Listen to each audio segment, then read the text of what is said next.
Hello everyone, welcome to my channel Figure Out with Kaushik, and in this video we are going to discuss some basic concept and some definition of probability.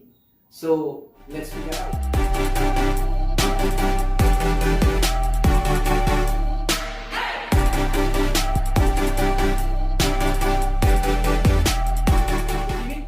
এনেকুৱা ভালে সমূহ example আছে যিবোৰৰ পৰা আমি probabilityৰ কনসেপ্টটো লব পাৰো।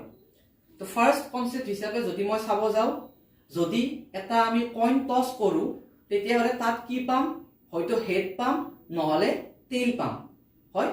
তো হেড বা টেইল আমি পাম। তো সেইটোৰ ওপৰত ডিপেন্ড কৰি কি কৰিব লাগিব, যদি আমি সেই ইভেন্টটো এটা যদি আমি ম্যাথমেটিক্যাল এক্সপ্ৰেশন হিচাপত এক্সপ্ৰেস কৰিব লাগে, তো তেতিয়া হলে আমি যেটো কনসেপ্ট ইউজ কৰিম সেই কনসেপ্টটোকে আমাৰ কি বুলি কয়, probability বুলি কয়। ঠিক আছে? তো probability বুলি কোৱাৰ পিছতে তাৰ লগত আমি ৰিলেটেড ডেফিনিশনৰ ভিতৰত কোন প্ৰথমতে আহিব, এক্সপেৰিমেন্ট। যে এক্সপেৰিমেন্ট কি কয়, এক্সপেৰিমেন্ট ডেফিনিশনটো মই কৈ দিছো যে এক্সপেৰিমেন্ট হ'ল an action or operation resulting in two or more outcomes is called an experiment. ঠিক আছে? resulting two or more outcomes দিছে। যদি কিবা এটা আমি লাইক যেতিয়া আমি ইয়াত এক্সাম্পলটো মই দি দিছো, এক্সাম্পল দিলে গম পাবা সবে যে কি tossing of A coin is an experiment. ঠিক আছে? যেহেতু আমি টস কৰিলো কইনটো, তো সেইটো এটা এক্সপেৰিমেন্ট বুলি আমি ক'ব পাৰো। আৰু there are two possible outcomes, head আৰু টেইল। ঠিক আছে? তো ইয়াত আমি কৈছিলে কি চোৱা, যে an action or operation resulting in two or more outcomes, outcomes লাগিব। লাইক হেড আৰু টেইল দুটাক আমি কৈছো আউটকাম বুলি। মানে কি, যদি দুটা আউটকাম আহি যায় বা দুটাতকে বেছি আউটকাম যদি পাও, তো তেতিয়া হলে আমি সেইটো এটা এক্সপেৰিমেন্ট বুলি ক'ব পাৰো। ঠিক আছে? আৰু তেনেকুৱা এটা এক্সাম্পল মই এইটো যদি এক্সাম্পল 1 দাও, আৰু এটা এক্সাম্পল মই মুখেৰে কৈ দিছো, ইয়াত নিলিখো। আৰু যদি আমি কি কৰো, এটা ডাইস আমি টস কৰো তেতিয়া হলে কি পাম, মানে লুডুৰ গুটি এটা যদি টস কৰো তো তেতিয়া হলে কি পাম, টস কৰো বা আমি যদি লুডু খেলতে চাব যাও তো কি পাম, 1 ৰ পৰা 6 লৈকে 1 to 6 আমি কোনবা এটা ডিজিট আমি ডাইসটো থ্রো কৰাৰ ফলত পাম। ঠিক আছে? তো তাৰ কাৰণে আমাৰ কিমানটা আউটকাম হ'ব, তো তাত হ'ব টোটাল 6টা আউটকাম। আৰু কি হল, যেটো আমাৰ থ্ৰো কৰা যেটো এক্সপেৰিমেন্ট, সেই এক্সপেৰিমেন্টটো ক'ব এটা এক্সপেৰিমেন্ট বুলি। ঠিক আছে? তো নেক্সট ডেফিনেশন আহে স্যাম্পল স্পেস। স্যাম্পল স্পেস কি, the set of all possible outcomes of an experiment is called the sample space. ঠিক আছে? তো আমাৰ ইয়াত যেনেকৈ আউটকামস কেইটা থাকিল, ইয়াতে আমাৰ আউটকামস আছিল দুটা, এই দুটা আউটকামস আছিল। তো সেই দুটা যদি আমি এটা সেট হিচাপে যদি এক্সপ্ৰেস কৰো, সেট হিচাপে লাগে আমাক, যদি আমি সেট হিচাপে এক্সপ্ৰেস কৰো তো তেতিয়া হলে কি পাম, সেইটোক সদায় স্যাম্পল স্পেস বুলি কয়। ঠিক আছে? আৰু স্যাম্পল স্পেসক কিহেৰে ডিনোট কৰে, s এৰে, অলৱেজ ডিনোটেড বাই s।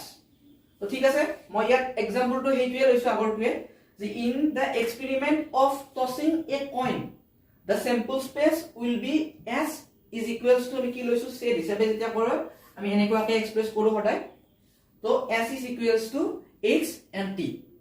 ঠিক আছে এইখিনি? তো আমি নেক্সট ডেফিনেশনলৈ যাও, স্যাম্পল পয়েন্ট। তো এইবাৰৰ ডেফিনেশনটো হ'ব স্যাম্পল পয়েন্ট। তো স্যাম্পল পয়েন্ট কাক ক'ব, যে an element of s, and s means sample space। ঠিক আছে? an element of s is called a sample point। ঠিক আছে?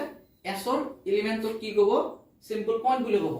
যদি আমি ইয়াত চাব যাও, আগৰ ডেফিনিশনটোত আমি কি লৈছিলো, কইন এটা টস কৰাত আমি স্যাম্পল স্পেস কি পাইছিলো, s মানে পাইছিলো h আৰু t। তো ইয়াত এলিমেন্ট কেইটা আছে, দুটা এলিমেন্ট আছে, এটা h আৰু এটা t। ঠিক আছে? তো ইহতৰ an element of s, ইহতৰ যিকোনো এটা এলিমেন্টক maybe h or maybe t, ইহতক কি বুলি ক'ব, সদায় স্যাম্পল পয়েন্ট বুলি ক'ব। ঠিক আছে? নেক্সট ডেফিনেশন আহিব ইভেন্ট। ইভেন্ট কাক ক'ব, যে any subset any subset of S is called an event. ঠিক আছে, any subset of S is called an event. ঠিক আছে, মানে কি subset যদি আমি এটা S লওঁ, ইয়াতে মই এক্সাম্পল লৈছো tossing a coin gives us sample space. এইটো এটা কইন টস কৰাৰ ফলত আমি কি পাইছো sample space পাও h and t, head and tails. তো ইয়াৰ পৰা আমি ইভেন্ট কি পাম, therefore possible events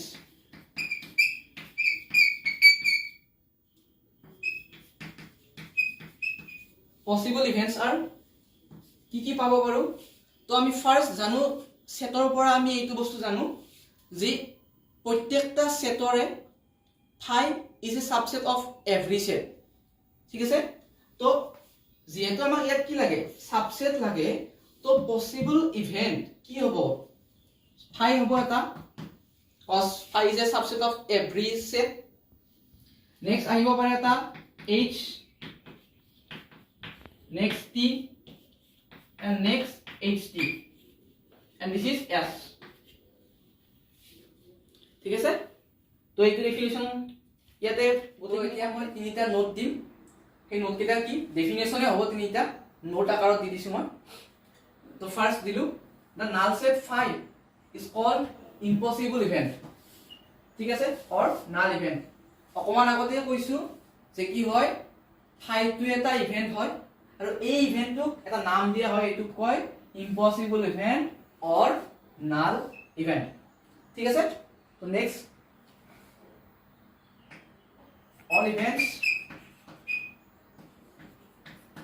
all events excluding null event is called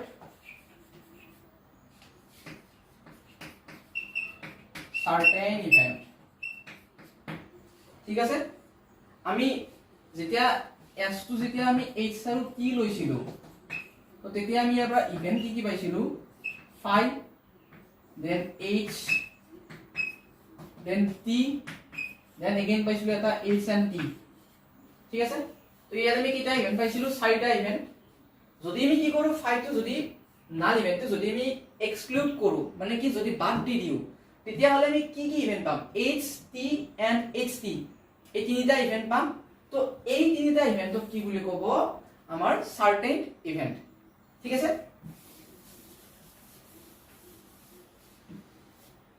and number 3 s means ki sample space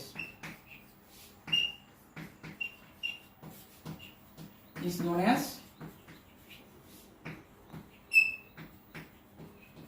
sure event। sample space ক এটা ইভেন্ট বুলি ক'ব পাৰো। লাইক অকমান আগৰ এক্সাম্পলটোত যদি ভিডিওটো অকমান ৰিভাৰ্স কৰি চোৱা তেতিয়াহলে দেখা পাবা কি আমি লৈছিলো h টো আমি কি পাইছিলো h আৰু t এটা ইভেন্ট পাইছিলো। তো হেইটো কি s ৰ ইকুৱেল হয়, তো s টোক আমি কি ইভেন্ট হিচাপে নাম দিব পাৰো এটা শিওৰ ইভেন্ট বুলি আমি নাম দিব পাৰো। ঠিক আছে, নেক্সট ডেফিনেশন এটা দিছো complement of event.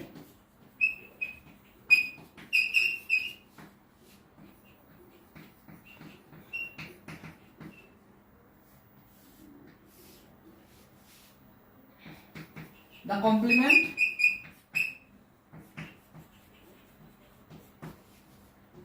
of an event E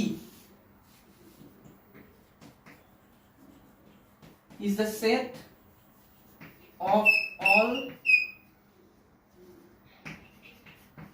sample point of the sample space other than the point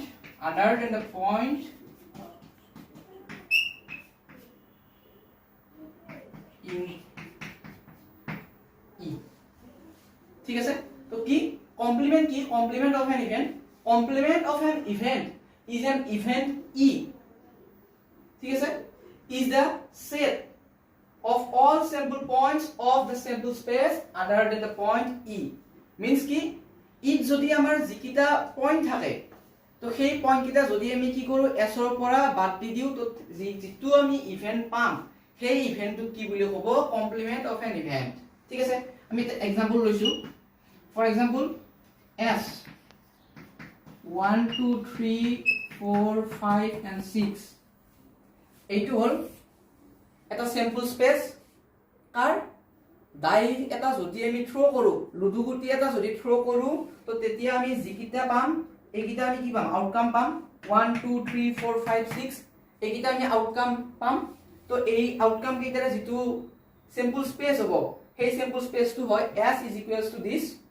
আৰু এটা মই ইভেন্ট লৈছো and e = যদি আমি কিমান লও 1 2 4 ললো 1 2 4 ললো তো কি হ'ব কমপ্লিমেন্ট e bar =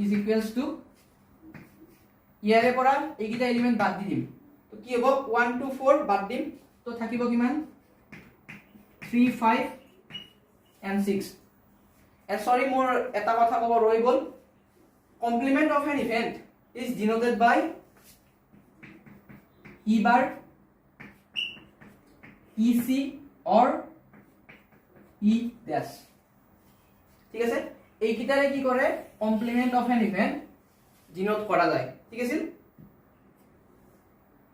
তো complement of an event definition to clear concept to clear সবৰে তো next আমি বেলেগ definition simple event an event containing of only one simple point of a sample space is called a simple event example দি দিছো মই এটা আমি এইটো আকৌ এবাৰ লৈছো ডাইস এটা থ্ৰো কৰাৰ ফলত জিকিটা আমি কি পাম যেটো আমি simple space পাম তো সেইটো আমি লৈ লৈছো ইয়াতে s = 1 2 3 4 5 6 এইটো হল s2 sample space তো ইয়াৰ পৰা কি পাম আমি ইভেন্ট কেইটা লৈছো সিংগলটন জিকিটা সেট পাও আমি এই ইভেন্ট কেইটা লৈছো 1 2 3 4 5 and 6 ঠিক আছে 6 লৈকে লৈছো আমি ইভেন্ট কেইটা পাইছো এইকিটা তো আৰু ইহত কেইটা প্ৰত্যেকটোকে কি বুলি ক'ব এটা এটা সিম্পল ইভেন্ট বুলি ক'ব ঠিক আছে নেক্সট আহিব কম্পাউন্ড ইভেন্ট কাক ক'ব if an event has more than one simple point then the event is known as compound event ঠিক আছে তো এইকিটা হল simple event ঠিক আছে এইকিটা তো এইকিটা বাদ দি কিনে আমি জিকিটা ইভেন্ট পাও সেই ইভেন্ট কেইটা কি বুলি ক'ব কম্পাউন্ড ইভেন্ট বুলি ক'ব ক্লিয়াৰ নেক্সট ডেফিনিশন আছে যে মিউচুয়ালি এক্সক্লুসিভ ইভেন্ট তো মিউচুয়ালি এক্সক্লুসিভ বুলি ক'লে কি ইয়াৰ ডেফিনিশনটো অকমান বেলেগ হৈ যায় তো আমি কি কৰিছো ফাৰ্স্ট দুটা ইভেন্ট কনসিডাৰ কৰি লৈছো কি বুলি a and b ঠিক আছে let a and b be two events of a sample space s ঠিক আছে যদি কি হয় if a intersection b is equals to 5 then a and b are said to be mutually exclusive event ঠিক আছে যদি মিউচুয়ালি এক্সক্লুসিভ হ'ব লাগে তো তেতিয়া হলে কি হ'ব লাগিব সেই ইভেন্ট দুটাৰ ইন্টারসেকশনটো সদায় হাই হ'ব লাগিব ঠিক আছে নেক্সট এক্সহাউস্টিভ ইভেন্ট তো সেম আমি লৈছো a and b two events of a sample space s if a union b is equals to s then a and b are said to be exhaustive event দুটা আমাৰ same ডেফিনিশনে হয় just অকমান কি হয় এইটো change হয় a intersection b যদি 5 হয় মিউচুয়ালি এক্সক্লুসিভ আৰু যদি a union b equals to s হয় তেতিয়া হলে কি হয় এইটো এক্সহাউস্টিভ ইভেন্ট বুলি হ'ব ঠিক আছে তো যিখিনি আমাৰ মেইন মানে বেসিক কনসেপ্ট আছিল তো এইখিনি লৈকে আমাৰ কনসেপ্টটো থাকে তাৰ লগত ৰিলেটেড কি থাকে কেইটামান অপাৰেশন থাকে তো মই সেই অপাৰেশন কেইটা দেখাই দি কিনে আজিৰ এই ভিডিওটো ইয়াতে শেষ কৰিম ঠিক আছে এইবাৰ লৈছো মই অপাৰেশন কেইটামান যে অপাৰেশনস অন ইভেন্টস ঠিক আছে যে for A, B belongs to S মানে কি A আৰু B দুটা ইভেন্ট হয় আৰু S টো কি হয় এটা স্যাম্পল স্পেস হয় তো ঠিক আছে A B দুটা ইভেন্ট লৈছো কিহৰ পৰা S নামৰ যেটো স্যাম্পল স্পেস আছে তাৰে পৰা তো ইয়াৰ কাৰণে কি হ'ব নাম্বাৰ 1 অপাৰেশনটো দিছো A union B কি ইন্ডিকেট কৰে যে A union B denotes A or B number 2 A intersection B denotes A and B